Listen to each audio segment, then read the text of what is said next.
Welcome to The Explainer. So, let's talk about something we've all been through.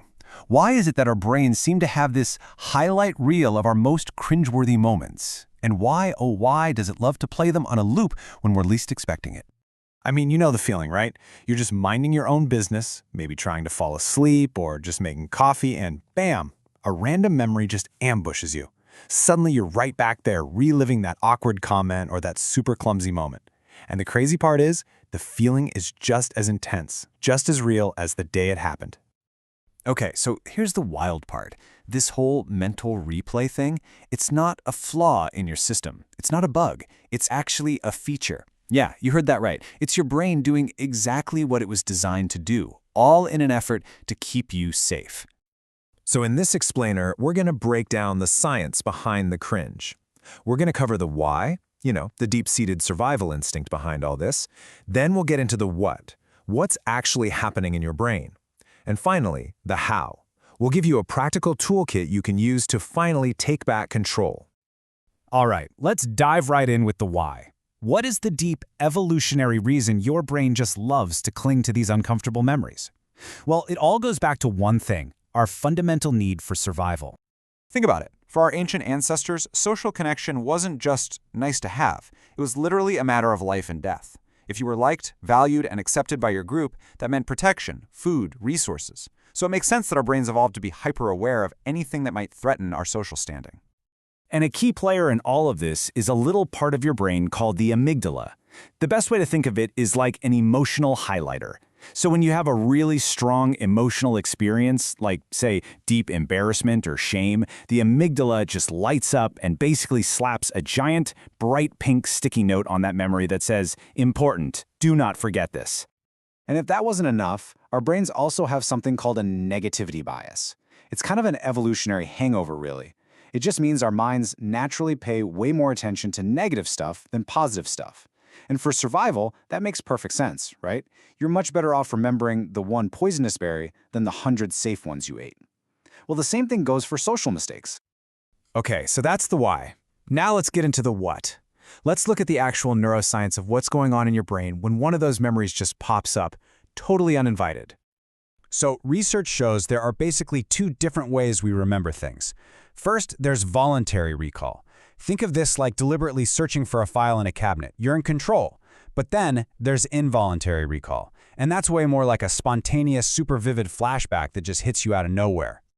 And this is why those embarrassing flashbacks feel so real and are so hard to shake. Studies show that when a memory pops up on its own, it actually reactivates the sensory parts of your brain for a longer period of time. So your brain isn't just remembering the facts like that happened. No, it's replaying the entire experience, the sights, the sounds, even the physical feelings of that moment. You're reliving it. So, after that memory hits you, your brain can get stuck in this really destructive loop. It's a phenomenon that psychologists call post-event processing, or PEP for short. This is when you don't just recall the memory and move on. Oh no. You start to analyze it, pick it apart, and just chew on it over and over and over again. And this PEP creates a truly vicious cycle. It goes like this. You make what you think is a social mistake. Then you ruminate on it. But here's the kicker. The rumination itself actually makes the memory feel worse, more negative, more shameful than it really was. This, in turn, ramps up your anxiety about future social events, which, you guessed it, can make you want to avoid them altogether. It's a trap. But here's something you absolutely have to know. This is not just you. This is not some unique personal failing. Research shows that a huge majority of people, we're talking up to 96%, get caught in this post-event rumination loop. So if this is you, you are in very, very good company. This is an incredibly common part of being human. Okay, so now for the good news. And there is good news. You do not have to just sit there and be a helpless audience to these mental replays. You can absolutely learn how to change the channel. And that's what we're going to talk about next. Some really powerful techniques to do just that. I love this way of thinking about it. See these involuntary memories as annoying pop-up ads from your brain, right? You can't always stop them from appearing, but you can learn how to quickly close the window instead of clicking on the ad and getting sucked in. So let's start with a really simple but effective 3-step method. This method actually comes from a community on Reddit, and it's brilliant. It's called flush, fix, forget. So, first, flush. You have to detach the action from your identity. That embarrassing thing wasn't you, it was just something you did. Second, fix. If there's a lesson to be learned, learn it. Maybe mentally rehearse how you'd handle a similar situation differently next time. And finally, forget. Give yourself explicit permission to just let it go. Close the book and move on. Another really powerful tool comes from mindfulness. And the idea here is, instead of fighting the feeling, you just observe it. You can actually label it in your mind like, okay, this is embarrassment I'm feeling. Then you just notice that it's temporary. It's like a cloud passing in the sky. It will pass. You can even try to reframe it. That cringe you're feeling, that's actually proof that you've grown as a person since that moment. You know, there's a really powerful way to think about managing all these thoughts, and it comes from that famous Cherokee parable about the two wolves. The story goes that there's a fight going on inside every single one of us.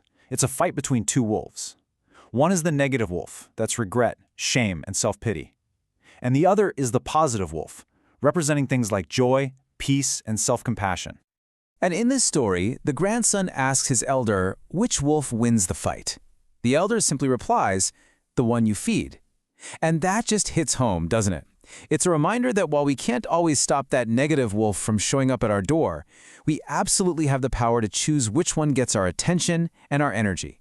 We can choose not to feed the rumination. So if there's one thing to take away from all of this, it's this. Having these memories pop up doesn't mean you're broken. Not at all. It's actually a sign of a healthy, protective brain doing the job it's supposed to do.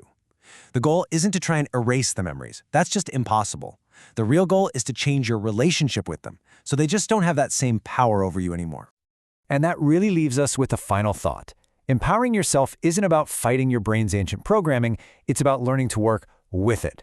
So the question for you is, since you can't erase a memory, what's one small step you can take, maybe even today, to consciously feed that other wolf?